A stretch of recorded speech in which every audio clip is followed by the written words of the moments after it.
Perkenalkan, nama saya Rima Rizkia dari program S1 Manajemen dengan NIM 10124216. Di sini saya akan mempresentasikan matkul pengantar manajemen dengan tema menganalisis jenis-jenis risiko dalam peluncuran produk baru dan langkah mitigasi.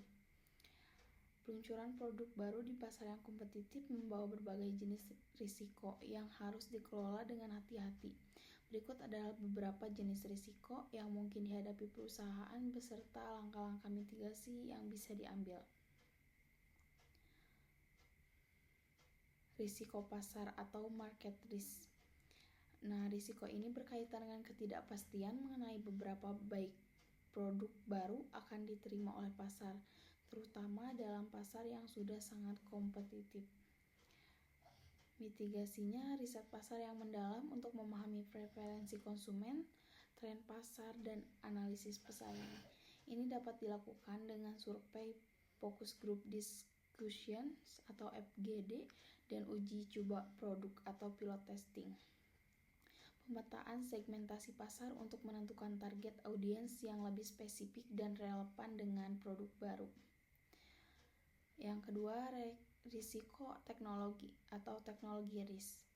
Produk baru mungkin menggunakan teknologi baru atau inovasi yang belum teruji, atau perusahaan mungkin kesulitan untuk memenuhi kebutuhan operasional atau pengiriman produk yang kompleks. Nah, mitigasinya, pengujian dan validasi teknologi sebelum peluncuran produk. Harus dipastikan bahwa teknologi yang digunakan stabil, efisien, dan dapat diandalkan. Pelatihan dan peningkatan kemampuan SDM untuk mendukung penerapan teknologi dan memastikan juga kelancaran operasionalnya. Yang ketiga, risiko keuangan atau biasa disebut juga financial risk. Peluncuran produk baru seringkali membutuhkan investasi besar. Jika produk gagal di pasar, perusahaan dapat menghadapi kerugian finansial yang signifikan. Mitigasinya, analisis kelayakan finansial yang cermat, termasuk perhitungan biaya dan proyeksi pendapatan. Diverifikasi sumber pendanaan, misalnya melalui investor atau pinjaman untuk mengurangi ketergantungan pada sumber dana yang tunggal. Nah, yang keempat, risiko regulasi dan kepatuhan atau biasa juga disebut regulatory and compliance risk. Nah, produk baru mungkin harus memenuhi standar regulasi tertentu yang berkaitan dengan keamanan, lingkungan, atau hak kekayaan intelektual. Mitigasinya, konsultasi dengan ahli hukum dan regulator untuk memastikan produk memenuhi semua peraturan yang relevan. Penerapan standar kualitas yang ketat dan prosedur audit untuk memastikan kepatuhan terhadap regulasi. Yang kelima, resiko reputasi atau biasa disebut juga reputation risk. Peluncuran produk yang gagal atau kurang diterima konsumen bisa merusak reputasi perusahaan, apalagi jika produk tersebut memiliki masalah kualitas. Mitigasinya, manajemen kualitas yang ketat dan program pengendalian mutu sebelum dan setelah peluncuran produk. Strategi komunikasi yang transparan, misalnya dengan memberikan informasi yang jelas mengenai nilai tambahan produk dan mendengarkan umpan balik konsumen. Yang keenam, resiko persaingan atau biasa disebut juga competitive risk. Persaingan dari produk yang sudah ada atau peluncuran produk serupa dari pesaing bisa mengancam kesuksesan produk baru. Nah, mitigasinya, diferensiasi produk yang jelas baik dari segi fitur, manfaat, atau branding untuk membuat produk lebih menonjol dibandingkan produk pesaing.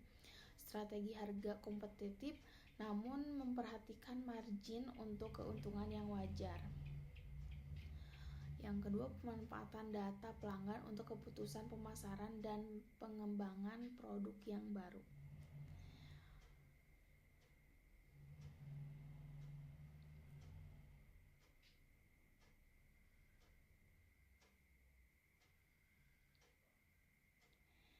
E-commerce menyediakan banyak data pelanggan yang dapat dimanfaatkan untuk meningkatkan strategi pemasaran dan pengembangan produk. Nah, berikut adalah cara perusahaan dapat memanfaatkan data tersebut. Yang ke-1 dengan pengumpulan dan analisis data pelanggan. Jenis data yang tersedianya misalnya data demografis yang juga usia, jenis kelamin, juga lokasi. Terus perilaku pembelian, yaitu produk yang dibeli, frekuensi pembelian, serta keranjang belanja.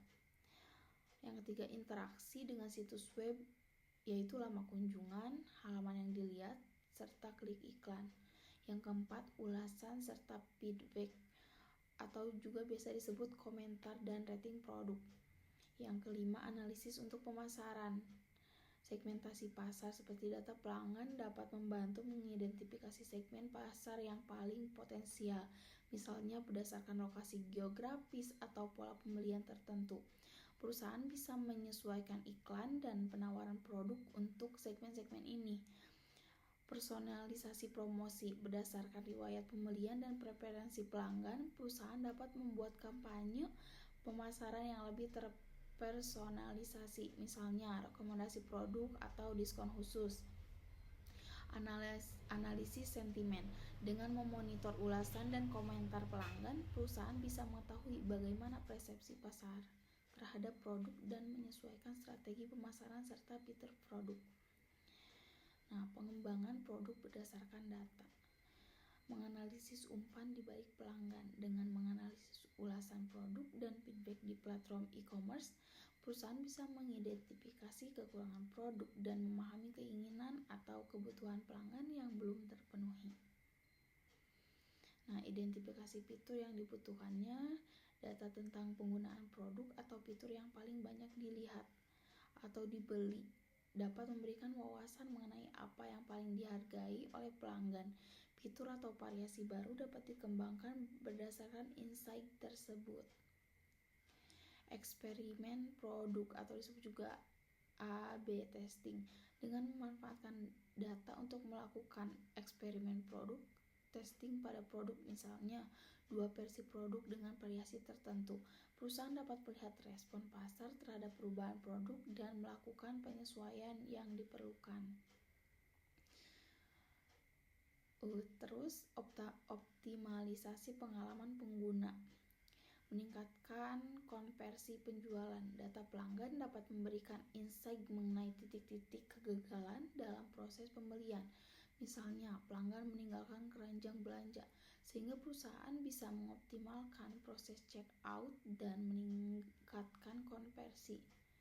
Terus strategi retensi pelanggan. Berdasarkan analisis data yang perilaku pembelian, perusahaan dapat menciptakan program loyalitas atau penawaran khusus untuk mempertahankan pelanggan yang sudah ada, seperti misalnya diskon untuk pembelian berikutnya atau produk terkait.